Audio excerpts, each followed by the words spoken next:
ആലോചിക്കാം, പശ്ചാത്തപിക്കാം, പുതുക്കപ്പെടാം. Good morning all. കഴിഞ്ഞ ദിവസം നമ്മൾ കേട്ട സന്ദേശം ആരും മറന്നിട്ടില്ലല്ലോ.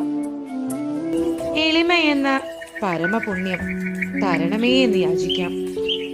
നമ്മിൽ കടന്നുകൂടിയിട്ടുള്ള തിന്മകളെയെല്ലാം ദൂരെ എറിഞ്ഞ് കുരിശു മരണത്തോളം താഴ്മയുള്ളവരായി മാറാം.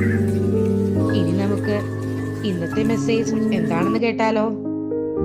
ഈശോ മിശിഹായ്ക്ക് സ്തുതിയായിരിക്കട്ടെ.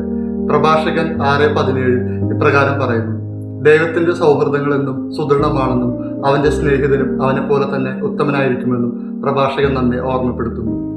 ഈ ലോകത്തിൽ ഒരിക്കലും ഉപേക്ഷിക്കാത്ത വിശ്വസ്തനായ ഏക സ്നേഹിതൻ നമ്മുടെ ഈശോയാണ്. നമ്മുടെ ജീവിതം കഠിനമായ ഏത് പരീക്ഷണങ്ങളിലൂടെ കടന്നു പോകുമ്പോഴും ഈശോയോട് ചേർന്ന് നിൽക്കുന്നത് ഏത് പ്രതിസന്ധികളെയും ആനന്ദകരമാക്കുന്നു. കുരിശിലെ വിലയിലൂടെ തന്റെ ജീവൻ തന്നെ നൽകി സ്നേഹിച്ച ഈശോയോടുള്ള സൗഹൃദം ഒരു വ്യക്തി എന്ന നിലയിൽ നമ്മുടെ ജീവിതത്തിൽ കരുത്തും പ്രകാശവും പകരട്ടെ.